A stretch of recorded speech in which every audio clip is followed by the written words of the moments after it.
नमस्कार प्यारे विद्यार्थियों। आज हम आपके लिए व्यंजन संधि का पार्ट 2 लेके आए हैं। कल हमने पढ़ा था व्यंजन संधि क्या होती है, व्यंजन संधि का क्या अर्थ होता है और व्यंजन संधि की परिभाषा क्या है, व्यंजन संधि के प्रकार कौन कौन से हैं। तो थोड़ा रिवाइज कर लेते हैं। दो व्यंजनों या व्यंजन के साथ स्वर का मेल हो, यानी दो पद होते हैं, पूर्व पद और परपद। दो शब्द को जब आप विच्छेद करते हैं, संधि के विच्छेद करते हैं, तो एक तरफ के शब्द के अंत में पहले व्यंजन और दूसरे शब्द के पहले शब्द के तो बाद में और दूसरे शब्द के पहले शब्द के बाद में व्यंजन हो और दूसरे शब्द के बाद में व्यंजन या स्वर हो, तो उनके मेल को हम व्यंजन संधि कहते हैं, जिसे संस्कृत में हल संधि कहा जाता है। क्या कहते हैं हम इसको? हल संधि भी कहते हैं। तो ये आपको ध्यान रखना है, संस्कृत में हल संधि को हम हिंदी में व्यंजन संधि कहते हैं। तो आज हम संस्कृत में पढ़ रहे हैं हल संधि। कल हमने पढ़ा था संधि के जो हल संधि है उसके दो पार्ट के रूप में हमने कल पढ़ा था। कल हमने इनके दो भाग पढ़े थे, सच्युत्व और षट्युत्व। सच्युत्व में क्या होता है? सच्युत्व त वर्ग होता है, वो च वर्ग में बदल जाता है। षट्युत्व में क्या होता है? त वर्ग जो ट वर्ग में बदल जाता है। ये मैंने आपको कल बताया था। श जो श में चला जाता है वो भी हमने अपने YouTube चैनल सही हैप्पीनेस संस्कृत एजुकेशन पर कल वीडियो अपलोड किया है। आप इसमें सच्युत्व और षट्युत्व संधि के बारे में अच्छी तरह से वीडियो देख के तैयारी कीजिए। तो अब हम पढ़ते हैं हल, व्यंजन संधि का तीसरा भेद। आप लिखिए मेरे पास तीसरा भेद है उसका जसत्व संधि। कौन सी है? तीसरी संधि है जसत्व संधि। तो आप भी लिखिए जसत्व संधि। जसत्व संधि है जो हल संधि का एक भेद है। क्या है ये? हल संधि का एक भेद है। इसमें क्या होता है, इसका मैं आपको सूत्र और अर्थ भी लिखवा रहा हूं, लिखिएगा आप मेरे पेज पे। जिसका सूत्र होता है, देखो इसका सूत्र होता है जलाम जसो अंते। जलाम लिखिए, आप भी लिखिए मेरे पीछे पीछे। जलाम जसो अंते, जसो अंते, ये इसका सूत्र है, जलाम जसो अंते। ठीक है ना? ये आपके समझ आ रहा है कि ये हल व्यंजन संधि का तीसरा पार्ट है, जलाम जसो अंते, यानी पदार्थ जलाम जस शिव। यानी इसका दो अर्थ भी पूछा जा सकता है। तो क्या लिखो? पदांते, इसका अर्थ भी आप लिख लीजिए, मैं आपको समझा रहा हूं कि पदांते जलाम जस शिव, पदांते जलाम जस सेंतु। ठीक है ना? पदांते जसम जल शिव, सेंतु लिखो चाहे शिव लिख दो आप, तो ठीक है ना? ये इसका अर्थ होता है। क्या अर्थ होता है ये मैंने आपको संस्कृत में लिखाया। अब मैं आपको ये समझाना चाहता हूं, यानी पद के अंत में जब पद होगा उसके अंत में जो जल है वो जस में बदल जाएगा, यही होगा। इसका अर्थ क्या होगा? जो पद है उसके अंत में जल है जो जस हो जाएगा। आया समझे? जल को जस में बदलेंगे। अब जल जल क्या होता है ये समझा रहा हूं। जल जस में, बस ये ध्यान रखना आपको। अब मैं आपको नियम बता रहा हूं, सबसे पहले ध्यान रखना, यानी जब सुनना आप, पद के अंत में जल प्रत्याहार के अंतर्गत, अब जल प्रत्याहार में क्या क्या आता है ध्यान रखना आप। हमेशा तीसरा और दूसरा और पहला दूसरा तीसरा चौथा, यानी कौन कौन, अब ये आपको आज भी थोड़ा डिटेल बता रहा हूं। क ख घ घ ड़, देखना, च छ झ झ न, ट ठ ड ढ ण, त थ द ध न, प फ ब भ म, य र ल व। ठीक है ना? अब देखो आपको इसमें क्या करना है, ध्यान रखना आप। इसको आपको ये करना है, ये अभी मैंने आपको ये लिखा है, किस लिए लिखा है आपको, ताकि आपको भी समझ में पढ़ सके। श श श ह, ये सब है हलन। अब देखो सबको मैं हलत कर रहा हूं, यानी सब आधा अक्षर रहते हैं। बिना स्वर के योग से व्यंजन अकेला आधा रहता है। जब इसके साथ स्वर का योग कर देते हैं तो वो पूर्ण वर्ण में। अब देखो ये क वर्ग है, ये पहला वर्ण, दूसरा वर्ण, तीसरा वर्ण, चौथा वर्ण और पांचवा वर्ण, ये सब वर्ण है। क्या ये वर्ण? अब पूछा जाए पहला वर्ण कौन सा है क वर्ग का? क। व्यंजनों में पहला वर्ण क च ट त प, ये श। दूसरा वर्ण ख छ ट थ फ र, ग ज ड़ द ब, ज ज ढ ध ब, ड़ ण ण न म, ये पंचम वर्ण। इस प्रकार से आपको इन वर्णों की भी जानकारी रखनी पड़ेगी कि आप इन वर्णों को किस प्रकार सीखते हैं। ठीक है ना? अब इसमें क्या नियम होता है जब मैं आपको बताना चाहता हूं।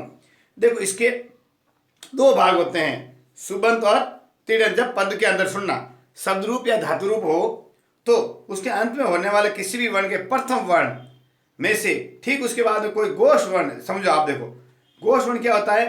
ये देखो गोश वर्ण बता रहा हूं आपको, ये गोश वर्ण में आते देखना आप। ये इनके अलावा समझ आया आप, यानी पहला वर्ण देखना, इसमें फॉर्मूला बना दो। पहले वर्ण के साथ में इनको ये पंचम वर्ण और ये लव को छोड़ करके, समझ आ रहा है आपको? ये लव और न को छोड़ करके इनके साथ में कोई भी स्वर या क्या दूसरा अन्य कोई भी वर्ग आ जाए, गोश वर्ण आ जाए, तो क्या हो जाएगा?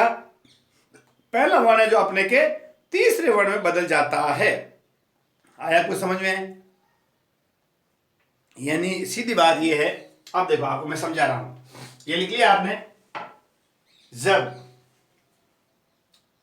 जैसे मैं बता रहा हूं आपको, दिक धन अंबर। अब देखो इसको देखना आप, देखो दिक धन अंबर। जैसे तो संधि में क्या होता है, दो शब्द अलग अलग हुए, ये विच्छेद कर दिया, तो पहले शब्द के अंत में सुनना, ये पहला शब्द दिक, इसके अंत में पहला वर्ग क च ट त प हो और उसके बाद में स्वर और व्यंजन हो। गोश कैसा कैसा होना चाहिए? स्वर व्यंजन, स्वर के साथ में गोश व्यंजन। ये अघोष ये जो है वो इनके साथ में नहीं होने चाहिए। तो दिक और अंबर देखो ये क्या हो गया? ये व्यंजन कौन सा हो गया? पहला वर्ण, और इसके साथ क्या हो गया? ये स्वर। जब पहला वर्ण और उसके साथ में स्वर और व्यंजन, कौन से व्यंजन? ये तीसरा, चौथा और दूसरा, दूसरा, तीसरा और चौथा व्यंजन हो, तो वो अपने तीसरे वर्ण में हो जाएगा, तीसरे वर्ण में बदल जाएगा। पहले वाला क्या होगा? जैसे देखो दिक और अंबर, तो ये क है, अपने तीसरे वर्ग में किसमें चला जाएगा? ग में। तो क्या हो जाएगा? दिगंबर। ये आपके सामने ये ग और अ मिलकर पूरा घ बन गया। तो इस तरीके से आपको ये दिगंबर आपको ध्यान समझ आना चाहिए कि क है जो अपने ही वर्ग के तीसरे वर्ण में चला गया है। दिक और अंबर की संधि की हमने तो दिगंबर बन गया। आगे समझ आपके? यानी मैं ये बताना चाहता हूं, जसतो संधि में क्या होता है, यदि पहले वाले शब्द में क च ट त प वर्ग का पहला अक्षर आए और उसके साथ में दूसरा, तीसरा और चौथा वर्ग अपने ही वर्ग का दूसरा, तीसरा और चौथा वर्ण आए, तथा कोई स्वर आए उनके या उनके साथ में स्वर लग जाए, तो जो वो है पहला वर्ग अपने के तीसरे वर्ग में बदल जाता है। आगे अगर समझ में? जैसे मैं आपको बताना चाहता हूं, ये मिटा रहा हूं आपको, ये मैंने एक उदाहरण समझाया था, इसमें सीधा नियम के हिसाब से मैं आपको लिखवा रहा हूं। देखिए आप, ये समझाने की कोशिश की कि वर्ण कैसे होते हैं, इनके वर्ग क्या क्या होते हैं। जैसे मैं आपको ले रहा हूं, आपके देखिए, देखना सट और आनंद। देखो इसमें लिखवा रहा हूं, देखना आप, सट धन आनंद। देखिए आप क्या होता है, सट में अब ट वर्ग का पहला अक्षर है, ट वर्ग का पहला अक्षर, और यहां है स्वर। तो पहला वर्ण हो ट वर्ग का और उसके साथ में स्वर हो, तो ये ट है अपने ही तीसरे वर्ण में बदल जाएगा। तो ट का तीसरा वर्ण क्या होता है? ट वर्ग का ट ठ ड, तो क्या हो जाएगा? स। अब ये ड के साथ में आ की मात्रा, तो क्या हो जाएगा? सडानंद। आगे समझे आपके? यह लिख देता हूं, देखो हर वर्ग का पहला वर्ण, ध्यान रखना इस पद में, प्लस स्वर ऑब्लिक घोष व्यंजन। घोष व्यंजन क्या होता है? पंचम वर्ण को छोड़ करके, यानी दूसरा, तीसरा, चौथा वर्ण किसका? अपने वर्ग का। किसका? अपने वर्ग का दूसरा, तीसरा, चौथा वर्ण हो तो किसमें बदल जाएगा? अपने वर्ग के तीसरे वर्ण में बदल जाएगा। कौन से? थर्ड वर्ण में बदलेगा। ये नियम आप समझ लो, अच्छी तरह समझ आ गया कि यदि जब कोई दो शब्द होते हैं उनका संधि किया जाता है तो पहले वर्ग के पहले शब्द के अंतिम वर्ण को अपने ही तीसरे वर्ण में बदल देते हैं, अपने वर्ग के तीसरे वर्ण में बदल देते हैं। जैसे मैं आपको समझा रहा हूं, एक उदाहरण और लीजिए आप। जैसे देखो, अब देखो दिक और गज, ये देखो, इधर देखिए आप, दिक धन गज, ये देखिए, क या क है, क वर्ग का पहला अक्षर है, या व्यंजन है जो घोष व्यंजन है, दूसरा, तीसरा और चौथा क वर्ग का, क ख ग ग ड़ पंचम वर्ण है, उसको नहीं लेना है, क ख ग घ, तो तीसरा वर्ण है ग, क्या है? तो तीसरा वर्ण इसमें घोष में आ रहा है, दूसरी, चौथा। अब जब इनको जब संधि करेंगे तो क भी खुद अपने तीसरे वर्ग में बदल जाएगा, क ख ग, तो क्या हो जाएगा इसका संधि? दिग्गज। दिक धन गज की संधि होगी दिग्गज। इस प्रकार आपका अच्छी तरह समझ में आ गया होगा। अब मैं बताना चाहता हूं षट और दस नाम देखो, या सूप और अंत देखो, एक और ले रहे हैं, सूप धन अंत देखो, ये देखिए आप, यहां प वर्ग है और पीछे स्वर है, तो प खुद अपने से तीसरे वर्ण में चला जाएगा, प फ ब, तो सुप और अंत का क्या हो जाएगा? शुभांत। क्या हो गया? ये सुबंध संधि। तो पूछा जा सकता है सुबंध शब्द में कौन सी संधि है? सुप धन अंत, तो पहले स्वर व्यंजन है, फिर स्वर है, लेकिन प है तो अपने तीसरे वर्ण में बदल गया, तो प वर्ग अपने तीसरे वर्ण में बदलने से वो जसत्व संधि होती है, यानी व्यंजन हल व्यंजन का जसत्व भाग है। तो इसमें क्या होता है, ये आप नियम लिख लीजिए, एक लाइन में आपको लिखवा रहा हूं, इसमें अपने ही वर्ग का तीसरा वर्ण हो जाता है। एक लाइन इसमें नियम लिखवा रहा हूं, आप लिखिए मेरे पीछे पीछे, ये नियम आप इसमें लिख लीजिएंगे तो आपके अच्छी तरह से आसानी से हो जाएगा। क्या लिखना है इसमें कि यदि पहले, सुनो, लिखिए आप, यदि पहले शब्द में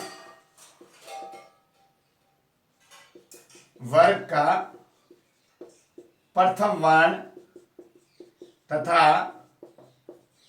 उसके साथ स्वर या घोष, यानी दूसरा, तीसरा और चौथा वर्ण घोष में सुन के हो, तो कौन सा? पहले वाला। तो पहले शब्द का प्रथम वर्ण अपने वर्ग के तीसरे वर्ण में, थर्ड वर्ण में, तीसरे से लिख दो, तीसरे वर्ण में बदल जाएगा। यह महत्वपूर्ण नियम है। आगे होगा आपके अच्छी तरह समझ में कि ये क्या कहना चाहते हैं इस नियम के माध्यम से। अब जैसे लिखते हैं, देखो सत्य और उपदेश, जैसे देखिए आप, देखो सत्य धन उपदेश, इस नियम से देखिए आप, पहले वाले शब्द में त वर्ग का पहला अक्षर त है, इसके साथ में स्वर है, तो त अपने तीसरे वर्ग में चल जाएगा, स, अब द, त किसमें? द, लेकिन जो स्वर की मात्रा है वो इसके साथ लग जाएगी, तो क्या हो जाएगी? सदुपदेश। आगे आगे समझ में।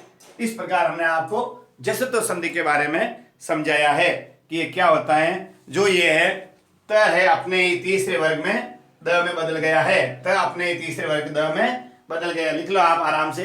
अब मैं आपको अगली संधि के बारे में समझा रहा हूं, इनको आप लिख लीजिए कि किस प्रकार हमने आपको जसत्व संधि, जो इसका तीसरा पार्ट है हल व्यंजन संधि का, उसके बारे में बताया। जलाम जसो अंते, अर्थात जब वाक्य में एक शब्द को जिसको हमने संधि विच्छेद करना है और यदि संधि करनी है तो जो पहले शब्द है उसका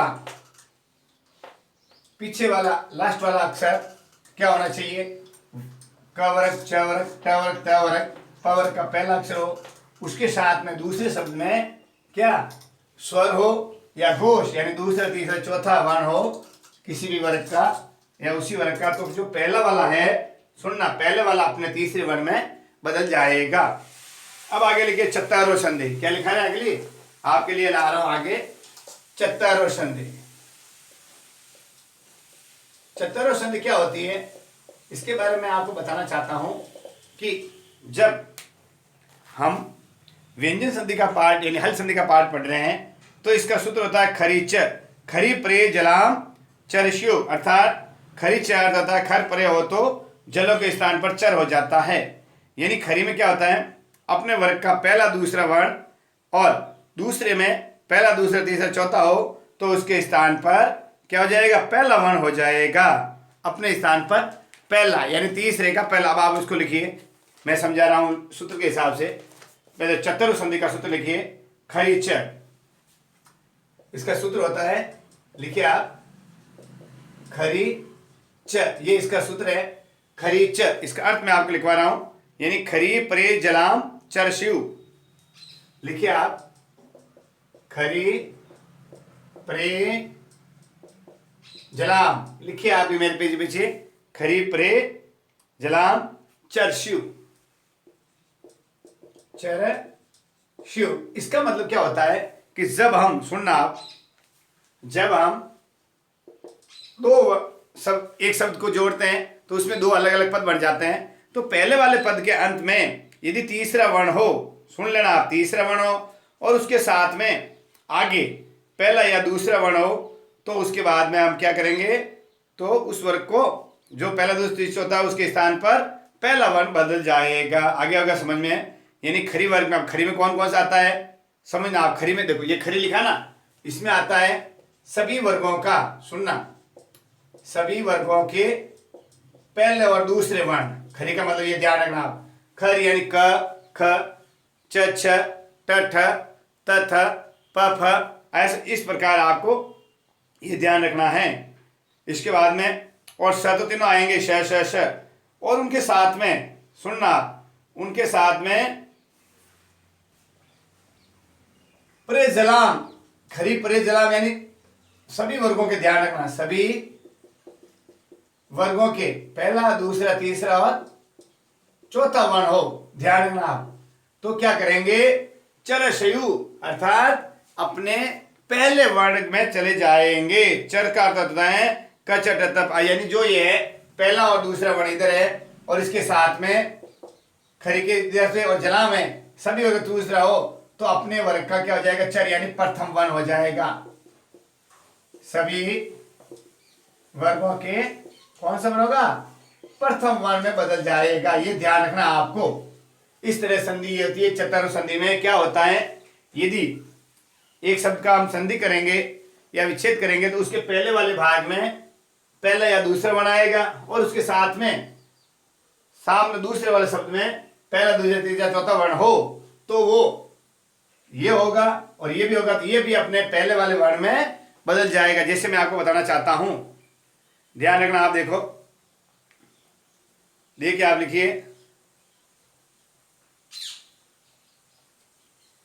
यानी क्या बताना चाहता हूं मैं आपको, देखो ये पहले और सभी वर्गों के पहले और दूसरे के अलावा, पहले और दूसरे के अलावा, तो क्या हो जाएगा, पहले दूसरे के अलावा, वर्ग के अलावा लिखो यहाँ पे, के अलावा, पहले दूसरे क्या बच जाएगा यहाँ पे, तीसरा या चौथा हो। तो सुनो, इधर तीसरा और चौथा हो, क्या करना चाहिए, इधर आप ऐसे लिख लो, तीसरा और चौथा वर्ण हो। पहले यदि तीसरा और चौथा वर्ण हो और उधर पहला दूसरा तीसरा चौथा हो तो क्या करेंगे, इनके स्थान पर पहला वर्ण बदल। जैसे देखो, मैं आपको देखो, सद धन कार, देखिए अब आप इसको देखिए, ये क्या लिखा मैंने, देखो शद और कार, यहां पहले तीसरा वर्ण है, कौन सा, तीसरा वर्ण, हर वर्ग का तीसरा और चौथा वर्ण इधर आ जाए पहले में, फिर इधर पहले दूसरा तीसरा चौथा वर्ण आ जाए तो जो ये है अपने पहले वर्ण में चला जाएगा, पहले वाला, तो दो किस में चला जाएगा, तय में। तो क्या बन गया, सत्कार, क्या बन गया, सत्कार। तो सत्कार शब्द में कौन सी संधि है, चतुर संधि। क्यों कि त था, इसको हम विच्छेद करेंगे तो सद अपने ही तीसरे वर्ण में बदल जाएगा सदकार, और जब संधि करेंगे तो सद है जो अपने वाले पहले वर्ण में बदल जाएगा। इस प्रकार यानी खरी परे जलाम से क्या होता है कि जब हम तीसरे और चौथे वर्ण पहले तरफ हो, दूसरी तरफ पहले चौथा वर्ण हो, तो जो तीसरा चौथा है वो अपने वाले पहले वर्ग में बदल जाएंगे। ये वाला पहला कौन सा, पहला पद, यानी को वर्णों के पहले पद वाला, पहला पद का वर्ण सभी वर्गों में के पहले वर्ण में बदल जाएगा। जैसे एक उदाहरण बताऊं, जैसे देखो लिखिए आप, देखो और एक शानदार उदाहरण बता रहा हूं। विपत काल, देखो इस बता रहे हैं विपत काल, ये सब दे दिया, इसका विच्छेद कीजिए तो क्या कहेंगे, विपत त है जो अपने तीसरे वर्ण में क्या हो जाएगा, पहले तो देखो विपद तीसरे और फिर हो गया काल, इधर देखो द वर्ग का तीसरा है और एक वर्ग का पहला, तो क्या हो गया द है जो अपने पहले वर्ण में चला जाएगा त में, तो विपद काल। अब देखो उद और पन, देखो इधर भी देखो उद धन पन, तो ये तीसरा वर्ण है या पहला वर्ण है, तो त में बदल जाएगा द, तो क्या हो जाएगा उत्पन्न, क्या बन जाएगा उत्पन्न। इस प्रकार मैंने आपको ये चतुर संधि के बारे में बताया कि किस प्रकार हम चतुर संधि के अंदर इनका प्रयोग करते हैं। अच्छी तरह समझ में आ गया होगा। अब मैं आपके लिए ले रहा हूं आगे अनुस्वार संधि। अनुस्वार संधि में क्या होता है इसके बारे में आपको हम थोड़ा कल बताएंगे। अनुस्वार और एक संधि और रह जाएगी, परसवर्ण संधि। परसवर्ण संधि, अनुस्वार और परसवर्ण संधि हम आपको अगले वीडियो में बताएंगे।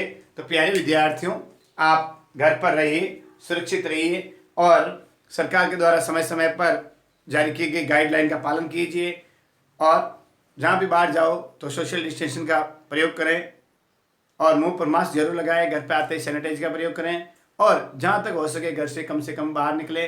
और आपके लिए हमने अपने YouTube चैनल शहर अपने संस्कृत एजुकेशन पर शानदार वीडियो अपलोड किए। आप घर में रहिए, सुरक्षित रहिए, पढ़ते रहिए। नमस्कार।